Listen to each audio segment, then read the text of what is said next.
الحمد لله وكفى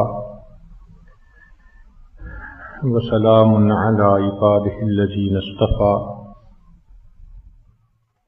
أما بعد أعوذ بالله من الشيطان الرجيم بسم الله الرحمن الرحيم قل هذه سبيلي أدعو إلى الله على بصيرة أنا ومن اتبعني وسبحان الله وما أنا من المشركين سبحان ربك رب العزة عما يصفون وسلام على المرسلين والحمد لله رب العالمين اللهم صل على سيدنا محمد وعلى آل سيدنا محمد وبارك وسلم اللهم صل على سيدنا محمد وعلى آل سيدنا محمد وبارك وسلم اللهم صل على سيدنا محمد وعلى آل سيدنا محمد وبارك وسلم۔ اللہ تعالیٰ ارشاد فرماتے ہیں والذی خلقکم فمنکم کافر ومنکم مؤمن، اللہ وہ ذات ہے جس نے تمہیں پیدا کیا تو ان میں کچھ نافرمان ہیں اور کچھ فرما بردار ہیں، تو نافرمان کافر اور فرما بردار مومن۔ اللہ رب العزت کے ہاں انسانوں کی تقسیم دو طرح کی، یہ ماننے والا ہے یا نہ ماننے والا ہے۔ اسی لیے اللہ تعالیٰ کو مومن سے ذاتی محبت ہوتی ہے، کفر اور کافری سے ذاتی عداوت ہوتی ہے۔ اس کی تفصیل یوں ہے کہ کافر عقل کا پجاری، مشاہدے کی زندگی گزارنے والا، اور مومن حکم خدا کا پجاری، اللہ تعالیٰ کے حکم کی مان کے چلنے والا۔ حضرت تھانوی رحمۃ اللہ نے ایک عجیب مثال دی ہے۔ وہ فرماتے ہیں کہ اگر پہاڑ پر چڑھنے کا حکم دیا جائے تو دو صورتیں ہیں، ایک تو یہ کہ ایک انسان گھر سے سواری پر چلے اور پہاڑ کی ابتدا تک سواری پر رہے، پھر اوپر چونکہ گھوڑا نہیں جا سکتا تو پاؤں سے چڑھ جائے، پیدل چڑھ جائے۔ اور دوسری صورت یہ ہے کہ ایک آدمی گھوڑا استعمال ہی نہ کرے، گھر سے ہی پیدل چلے اور پہاڑ تک پہنچ ہی نہ سکے جس وقت میں پہنچنا تھا۔ یا یہ بھی صورت ہے کہ ایک آدمی گھوڑے پر سوار ہو اور گھوڑے کے ذریعے ہی چوٹی تک پہنچنے لگے، وہ بھی نہیں پہنچ سکے گا۔ تو گھوڑے کی مثال انسان کی عقل کی ہے، جہاں تک گھوڑا کام آتا ہے اس سے کام لیں، جہاں نہیں آتا دوسری صورت اختیار کرے۔ تو مومن کی یہ زندگی ہوتی ہے، وہ عقل سے کام لیتا ہے جہاں تک عقل کی پہنچ ہے، جہاں عقل کی رفتار ختم ہو جاتی ہے اس سے آگے وحی کا سہارا لیتا ہے۔ چنانچہ مومن ہمیشہ منزل پہ پہنچتا ہے۔ شریعت یہ نہیں کہتی کہ تم عقل استعمال ہی نہ کرو، شریعت ایسے حکم دیتی ہے جو سمجھ میں آنے والے ہیں، لیکن عقل کی ایک حد ہے، اس سے آگے پھر وحی کے اوپر یقین کرنا پڑتا ہے۔ مومن اور کافر کے درمیان یہ بنیادی فرق ہے۔ کافر پوری زندگی عقل سے گزارتا ہے، عقل عیار ہے، 100 بھیس بنا لیتی ہے، جو شاخ نازک پہ آشیانہ بنے گا نا پائیدار ہوگا۔ اس لیے کافر دھوکے کھاتا ہے، دھکے کھاتا ہے، اور مومن اپنی زندگی حکم خدا کے مطابق گزارتا ہے، اللہ کی مدد ہر وقت اس کے ساتھ ہوتی ہے۔ تو اس دنیا کو اللہ نے اسباب کے تحت چلایا، یہ دنیا دار الاسباب ہے، مگر حکم یہ دیا کہ میرے بندو اسباب اختیار تو کرو، یقین ہماری ذات پہ رکھو۔ یہ اسباب تو برتن ہے، برتن میں پانی بھی ڈال سکتے ہو، دودھ بھی ڈال سکتے ہو۔ یہ اسباب ہم چاہیں گے تو تمہارے لیے عزت کا سبب بنا دیں گے، اور یہ اسباب ہم چاہیں گے تو تمہارے لیے ذلت کا سبب بنا دیں گے۔ اسباب اختیار کرنے ہیں، یہی مومن کا امتحان ہے۔ درمیان قار دریا تخت بندم کر دئی، باز می گوئی کے دامن تر مکن ہوشیار باز۔ بیچ دریا میں بھی باندھ کے ڈال دیا، اور یہ بھی کہا کہ بھئی دامن تر نہیں ہونا چاہیے تمہارا۔ اسباب کی دنیا میں رہو، نظر اسباب پہ نہ ہو، نظر ہماری ذات پہ ہو۔ چنانچہ جتنے انبیاء کرام تشریف لائے سب نے اسباب اختیار کیے۔ نوح علیہ السلام کے زمانے میں طوفان آنا تھا، اللہ تعالیٰ چاہتے تو ان کو حکم دے دیتے فلاں پہاڑی کی چوٹی پہ چڑھ جاؤ، طوفان سے بچ جاؤ گے، نہیں، فرمایا کشتی بناؤ۔ وَاصْنَعِ الْفُلْكَ بِأَعْيُنِنَا، کشتی بناؤ اور اس کی سپرویژن ہم کریں گے۔ بِأَعْيُنِنَا، اس کے سپروائزر ہم ہوں گے۔ وَوَحْيِنَا، اور اس کا ڈیزائن بھی ہم آپ کو سکھائیں گے۔ اب دیکھیے کہ اسباب اختیار کرنے کا حکم مل رہا ہے، وقت کے نبی ہیں۔ اسی طرح بی بی مریم حاملہ ہیں، بہت زیادہ ڈپریسڈ ہیں، انہونی بات ان کے ساتھ ہو گئی جس کی وہ توقع بھی نہیں کرتی تھی۔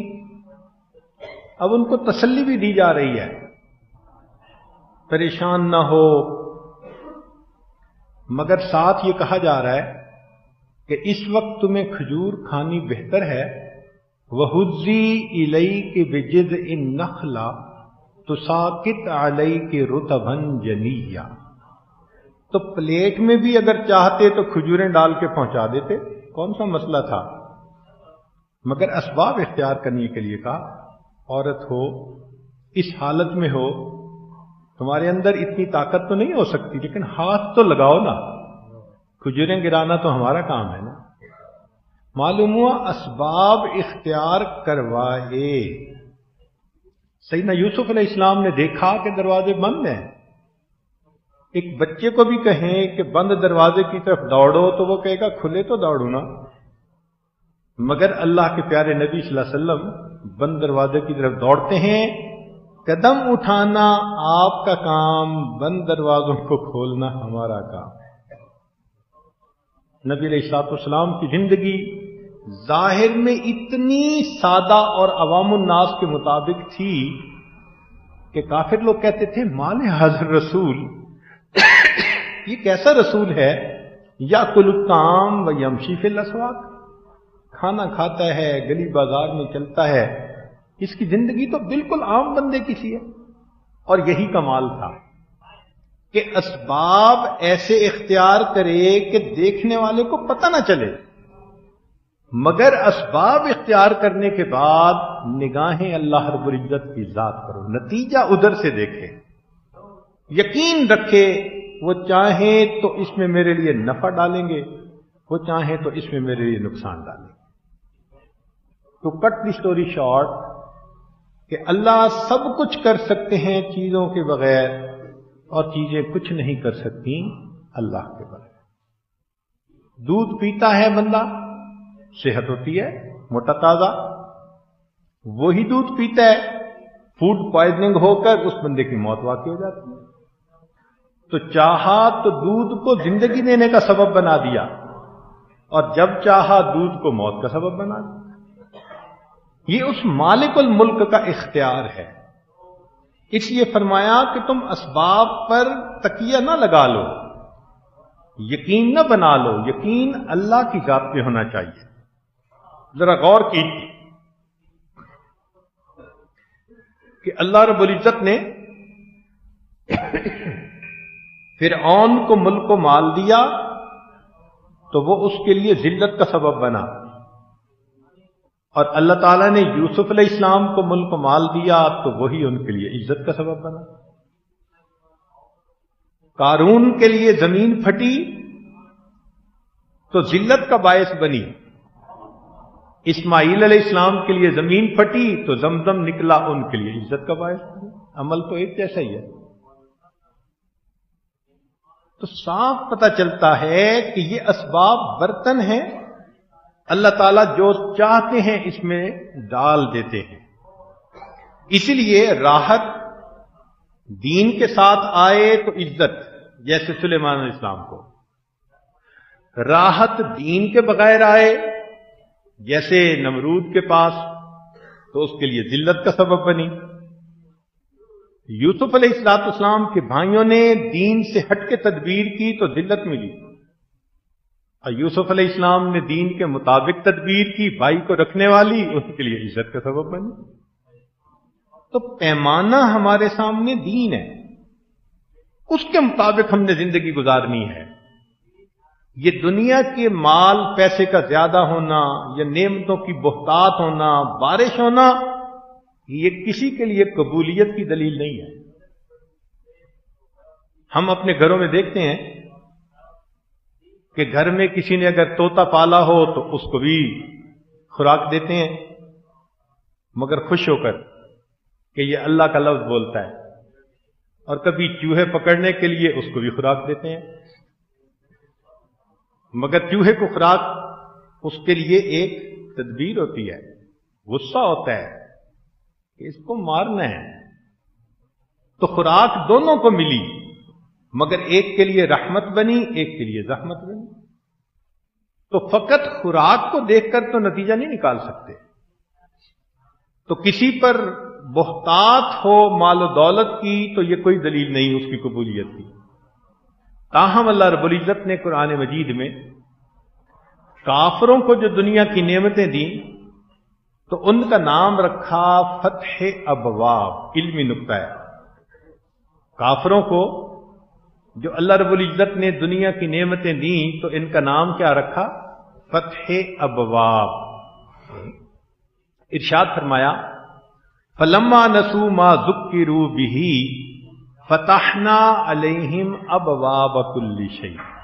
تو یہ فتح ابواب ہے، اور ایمان والوں کو اللہ نے جو نعمتیں دیں تو اس کا نام رکھا فتح برکات۔ وَلَوْ أَنَّ أَهْلَ الْقُرَىٰ آمَنُوا وَاتَّقَوْا لَفَتَحْنَا عَلَيْهِمْ بَرَكَاتٍ مِّنَ السَّمَاءِ۔ یہاں بھی چیزیں مل رہی ہیں، یہاں بھی فرمایا یہ فتح ابواب ہے، مل رہی ہیں، انجام برا ہونا ہے ان کا۔ متقیوں کو بھی وہی چیزیں مل رہی ہیں، فرمایا یہ فتح برکات ہے اور عزتیں ملیں گی ان کو۔ اسی لیے تکلیف مومن پہ بھی آتی ہے، کافر پہ بھی آتی ہے، مگر تکلیف کے انجام میں فرق ہوتا ہے۔ اللہ رب العزت نے کافر کو جو دنیا میں تکلیف دی تو اس کا نام عذاب رکھا، فرمایا وَلَنُذِيقَنَّهُم مِّنَ الْعَذَابِ الْأَدْنَىٰ دُونَ الْعَذَابِ الْأَكْبَرِ لَعَلَّهُمْ يَرْجِعُونَ۔ جو کافروں کے اوپر تکلیف آتی ہے فرمایا عذاب ہے، كَذَٰلِكَ الْعَذَابُ وَلَعَذَابُ الْآخِرَةِ أَكْبَرُ۔ اور یہی تکالیف ایمان والوں پر بھی آتی ہیں، مگر اس کا نام اللہ رب العزت نے ابتلا رکھا۔ یہ تو آزمائش ہے، ہم اپنے پیاروں کو آزما رہے ہیں ان کے درجات بڑھانے کے لیے اور ان کے راستے کھولنے کے لیے۔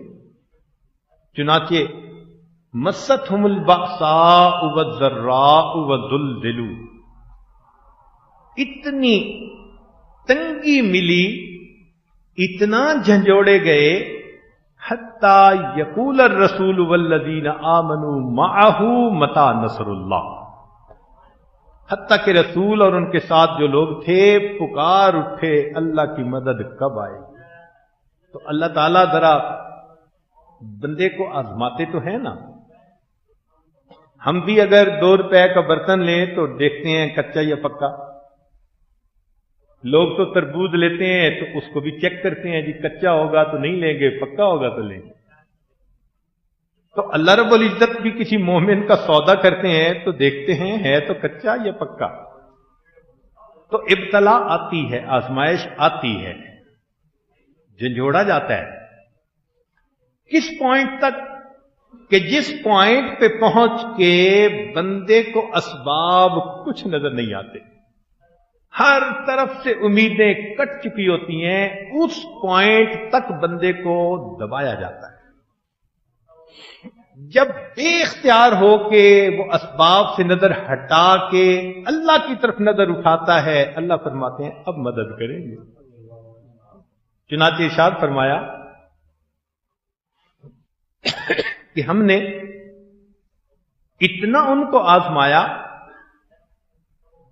اتنا آزمایا کہ حتی اذا استیأس الرسل، حتیٰ کہ جب رسول مایوس ہونے لگے. یہ لفظ استعمال کرنے کو دل نہیں چاہتا، سمجھانے کے لیے استعمال کر رہے ہیں. یہ حالت ہو گئی تھی کہ نا امیدی سی ہونے لگ گئی، پتہ نہیں کیا بنے گا، کب اللہ کی مدد آئے گی. وَظَنُّوا أَنَّهُمْ قَدْ كُذِبُوا، اور وہ گمان کرنے لگے کہ شاید ہمیں جھٹلا دیا گیا. اللہ فرماتے ہیں جاءہم نصرنا، پھر ہماری مدد آئی. تو مدد اللہ کی ایسے پوائنٹ پہ آتی ہے جہاں پہنچ کے مومن یوں سمجھتا ہے کہ بس اب تو ہم رگڑے گئے. مگر جس کو اللہ کے وعدوں پہ یقین ہوتا ہے اس کو امید تو رہتی ہے. ظاہر میں نظر کچھ نہیں آ رہا ہوتا، مگر اللہ رب العزت ان کے دل میں تسلی ڈال دیتے ہیں کہ اللہ کی مدد آ کر رہے گی. چنانچہ یقین والا بندہ جب قدم اٹھاتا ہے اللہ تعالیٰ کامیابی دیتے ہیں. ابراہیم علیہ السلام یقین لے کر آئے تو نمرود کا کارخانہ ٹھپ ہو گیا. صحابہ رضی اللہ عنہم یقین کو لے کر آئے تو کیسر و کسرا کا کارخانہ ٹھپ ہو گیا. جب بھی یقین والا آئے گا اللہ رب العزت کی مدد کے ساتھ ہمیشہ منزل پہ پہنچے گا. چنانچہ رب کریم کے پیارے حبیب صلی اللہ علیہ وسلم نے 10 سال صحابہ کا ایمان بنایا. فرماتے تھے تعلمنا الایمان ثم تعلمنا القرآن، ہم نے ایمان سیکھا، سمجھایا دیکھو احفظ اللہ یحفظک، احفظ اللہ تجدہ تجاہک. ارشاد فرمایا کہ دیکھو وَإِذَا سَأَلْتَ فَاسْأَلِ اللَّهِ وَإِذَا اسْتَعَنْتَ فَاسْتَعِنْ بِاللَّهِ وَاعْلَمْ أَنَّ الْأُمَّةَ لَوِ اجْتَمَعَتْ عَلَىٰ أَن يَنفَعُوكَ بِشَيْءٍ لَمْ يَنفَعُوكَ بِشَيْءٍ إِلَّا قَدْ كَتَبَ اللَّهُ لَكَ وَلَوِ اجْتَمَعُوا عَلَىٰ أَن يَضُرُّوكَ بِشَيْءٍ لَمْ يَضُرُّوكَ إِلَّا بِشَيْءٍ قَدْ كَتَبَ اللَّهُ عَلَيْهِ رفعت الاقلام وجفت الصحف. یہ کیا پیغام تھا؟ یہ ایمان تھا کہ ساری دنیا اکٹھی ہو جائے نقصان پہنچانے پہ، اللہ نہ پہنچانا چاہیں بال بھی کا نہیں کر سکتے. ساری دنیا نفع پہنچانے پہ آمادہ ہو جائے، اللہ نہ چاہیں وہ تمہیں فائدہ نہیں پہنچا سکتے. تم اللہ پہ نظر رکھو تو حکم چلے گا اللہ کا، تب تمہیں کامیابی ہوگی. اس لیے صحابہ رضی اللہ عنہم کی پوری زندگی ہمارے لیے سبق ہی سبق ہے. ایک نقطہ سمجھیے کہ اس دنیا میں جو انبیاء کرام آئے وہ 1,24,000. نبی علیہ السلام سے صحابی نے پوچھا، آپ نے بتلایا کہ 1,24,000 انبیاء آئے، اور صحابہ کی تعداد وہ بھی اسی کے برابر 1,24,000. ہوا یہ کہ اللہ رب العزت نے نبی علیہ الصلوۃ والسلام کو تمام انبیاء کے کمالات کا جامع بنا دیا. حسن یوسف، دم عیسیٰ، ید بیضا داری، آنچ خوباں ہمدارند تو تنہا داری. تمام کمالات نبی علیہ السلام میں جمع فرما دی. اب نبی علیہ الصلوۃ والسلام نے اپنے صحابہ کو وہ کمالات منتقل کیے تو ہر صحابی کسی نہ کسی نبی علیہ السلام کے روحانی کمالات کا وارث بنا. اس لیے نبی علیہ السلام نے فرمایا اصحابک النجوم بأیہم اقتدیتم اہتدیتم. میرے صحابی ستاروں کی مانند ہے، جس کی تم پیروی کر لو گے ہدایت پا جاؤ گے. کیونکہ ہر صحابی کسی نبی کے کمالات کا ضامن تھا، جانشین تھا. چنانچہ صحابہ رضی اللہ عنہم کی زندگیاں ہمارے لیے نمونہ ہے.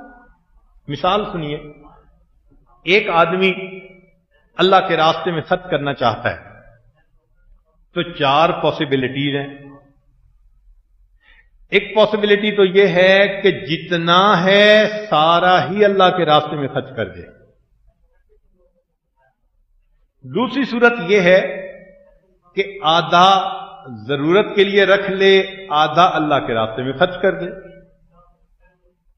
ایک تیسری پاسبلٹی ہے کہ اللہ نے بہت دیا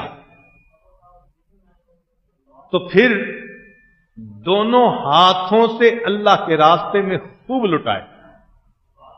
اور ایک صورت یہ ہے کہ ہے ہی کچھ نہیں دینے کے لیے، فقیر آدمی ہے.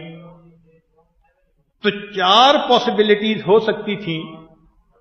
صحابہ رضی اللہ عنہم میں یہ چاروں مثالیں موجود ہیں. فرمایا جس میں اتنی محبت ہے کہ سب کچھ فدا کرنا چاہتا ہے، عاشق صادق ہے، عشق نبوی میں بھر گیا. فرمایا ابوبکر صدیق کی مثال دیکھو، اپنے گھر میں ایک سوئی بھی نہ رہنے دی. فرمایا کہ ہاں اگر تم آدھا آدھا کرنا چاہتے ہو تو عمر فاروق لانو کی مثال تمہارے سامنے ہے. اور اگر اللہ نے تمہیں ملٹائی ملینر بنایا تو بھائی عثمان غنی لانو کی مثال سامنے ہے. اور اگر تم فقیر ہو تو علی المرتضی لانو کی مثال سامنے. پوری زندگی ان پر زکوٰۃ ہی فرض نہیں ہوئی. تو معلوم ہوا کہ صحابہ کے جو اعمال تھے ہمارے لیے وہ معیار بن رہے تھے. اصل میں ہمیں عمل میں تفاوت نظر آتا ہے، مگر اللہ نے ہمارے لیے آسانیاں کر دی. جس کی صورتحال جیسی ہو وہ اسی پر عمل کر لے، اللہ کیا قبول ہو جائے. ایک بات پہ سب نے عمل کرنا ہوتا تو مصیبت ہو جاتی.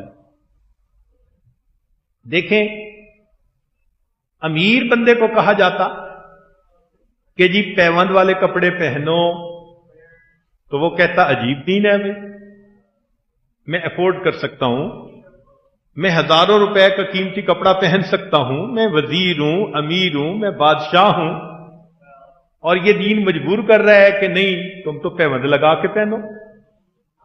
غریب کو کہا جاتا کہ جناب قیمتی کپڑے پہنو، وہ کہتا میں کیسا مسلمان بنوں بھائی، میں کھانا کھاؤں یا کپڑے پہنوں. تو اللہ کے حبیب صلی اللہ علیہ وسلم کے عمل میں دونوں سنتیں. ایسا بھی ہوا کہ پیوند والا کپڑا پہنا، اور ایسا بھی ہوا کہ قیمتی یمنی جوڑا ملا، اللہ کے حبیب نے پہنا، اللہ کے راستے میں صدقہ کر دیا. گنجائش نکل آئی ہمارے لیے. تو صحابہ رضوان کے جتنے اعمال ہیں ہمارے لیے سہولت ہیں، اللہ کی طرف سے رحمت ہے ہمارے لیے. حتیٰ کہ ان کا امن میں رہنا بھی رحمت، اور ان کا آپس میں ایک دوسرے سے برسرے پیکار ہو جانا بھی ہمارے لیے رحمت. رحمت ہی رحمت. ذرا غور کیجئے، صحابہ رضی اللہ عنہم کے زندگیوں میں ہمیں بہت سارے عجیب و غریب واقعات نظر آتے ہیں، مگر ہر بات کے پیچھے حکمت. مثال کے طور پہ جنگ بدر. جنگ بدر کا مظہر لا الہ الا اللہ. جنگ بدر کا مظہر کیا تھا؟ لب لباب کیا تھا؟ لا الہ کی تلقین، سکھانا. اس لیے سب کو بغیر اسباب کے لے کے آئے. ادھر 1000 نوجوان لوہے میں ڈوبے ہوئے، ادھر 2 تلواریں، اور بعض صحابہ نے تو درخت کی ٹہنیاں ہاتھ میں لے لی تھی، نہتوں کو لا کے کھڑا کر دیا. حال یہ تھا صحابہ کا کہ دیکھ کے کہتے تھے کأنما یساقون الی الموت وہم ینظرون، کہ ہمیں تو گویا موت کے منہ میں دھکیلا جا رہا ہے. یہ لوگ تو ہمیں مولی گاجر کی طرح کتر کے رکھ دیں گے صبح. حالت یہ تھی، اسباب نہیں تھے، ہر طرف سے امیدیں کٹ گئی تھیں. اللہ فرماتے ہیں لقد نصرکم اللہ ببدر وانتم اذلہ، تم کمزور تھے. تو صحابہ اس وقت بہت زیادہ اسباب کے اعتبار سے کمزور تھے، مگر اللہ فرماتے ہیں وَيُرِيدُ اللَّهُ أَن يُحِقَّ الْحَقَّ وَيُبْطِلَ الْبَاطِلَ. اللہ چاہتا تھا حق کو حق دکھائے اور باطل کو باطل دکھائے. نتیجہ کیا ہوا؟ اللہ کی مدد آ گئی. تو یقین آ گیا. اگر اسباب سے لڑتے تو کہنے والے کہتے جی کہ اچھے تلوار چلانے والے تھے، جیت گئے. بھئی وہاں تلواریں تھیں نہیں. اب کیسے جیتے؟ اب عقل بھی مانتی ہے کہ اللہ کی مدد اتری. تو جنگ احد، جنگ بدر کا مظہر کیا تھا؟ لا الہ الا اللہ کی تلقین کرنا. صحابہ کو سبق پکا یاد ہو گیا. پھر کچھ عرصے کے بعد جنگ احد. جنگ احد کا مظہر کیا تھا؟ محمد الرسول اللہ. اب اسباب بھی ہیں، لڑ بھی سکتے ہیں، شروع میں فتح بھی ہو رہی ہے، کافر بھاگ رہے ہیں. اجتہادی غلطی ہوئی، اور جن کو متعین کیا تھا پہرے پر وہ صحابہ یہ سمجھے کہ اب تو کام ختم ہو چکا، ہم کافروں کے بھاگنے کے لیے کیوں نہ ان کا پیچھا کریں. وہ نیچے اتر آئے اور اللہ نے جنگ کا نقشہ ہی بدل کے رکھ دیا. بتانا مقصد تھا کہ دیکھو اگر میرے محبوب کی اتباع میں اتنی بھی کمی آ جائے گی تو تمہارے لیے نقصان کا سبب بنے گی. تو جنگ بدر کا مظہر کیا تھا؟ لا الہ. اور جنگ احد کا مظہر کیا تھا؟ محمد الرسول اللہ. پھر تھوڑے عرصے کے بعد جنگ خندق کروا دی. اس کا مظہر کیا تھا؟ کہ اگر تم میرے حکموں پر جمے ہوئے ہو اور میرے حبیب صلی اللہ علیہ وسلم کے طریقوں پر جمے ہوئے ہو، ساری دنیا بھی تمہارے مخالف ہو کر آ جائے وہ تمہارا بال بھی کا نہیں کر سکتے. چنانچہ کیا ہوا؟ فرماتے ہیں وَرَدَّ اللَّهُ الَّذِينَ كَفَرُوا بِغَيْظِهِمْ لَمْ يَنَالُوا خَيْرًا. ہمارے ہاں بچے کسی کو کچھ نہیں نہ دینا ہوتا تو اس کو انگوٹھا دکھاتے. تو لم ینالوا خیرا کا مطلب انگوٹھا. اللہ نے سب کو نامراد واپس لوٹا دیا. ان کے ہاتھ میں ٹھینگا بھی نہیں آیا، کچھ نہیں آیا. مخلوق سے مت ڈرو. اگر تم میرے حکم مان رہے ہو اور میرے محبوب صلی اللہ علیہ وسلم کے طریقے پہ چل رہے ہو، وَلَا يَخْشَوْنَ أَحَدًا إِلَّا اللَّهِ. اس لیے لوگ آتے تھے کہتے تھے ان الناس قد جمعوا لکم فخشوہم. سارے دنیا جمع ہو کے آ گئی ہے، فکر کرو. اور ایمان والوں کا وما زادہم الا ایمانا وتسلیما، ایمان بڑھ گیا، بڑھتا تھا ان کا.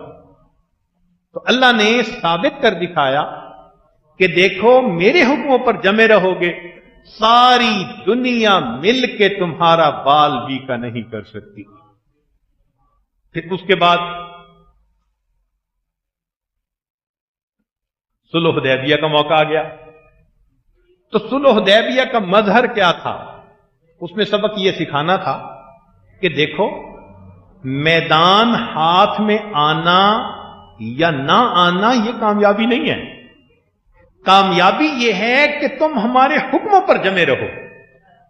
چنانچہ نتیجہ کیا نکلا؟ صحابہ ہیں بھی 10,000، صحابہ ہیں 1500 اس وقت صلح حدیبیہ کے موقع پہ. اور عمر لانو جیسے حضرات بھی چاہتے ہیں کہ اگر یہ لڑنا چاہتے ہیں تو ٹھیک ہے، ہم پیچھے کیوں ہٹیں. مگر نبی علیہ الصلوۃ والسلام نے ایگریمنٹ کر لیا. ایگریمنٹ کر کے بتا دیا کہ دیکھو جو قیادت ہوتی ہے وہ آتش فشاں کے دہانے پر بیٹھ کر بھی ٹھنڈے دل و دماغ سے فیصلے کیا کرتی ہے. یہ جو جذباتیت ہوتی ہے اس کو نہ کام میں لاؤ، نقصان پاؤ گے. ہوش کے ناخن لو، عقل کے ناخن لو. تمہارے ساتھ بندے ہیں، مرنے کو کٹ مرنے کو تیار ہیں، مگر نہیں.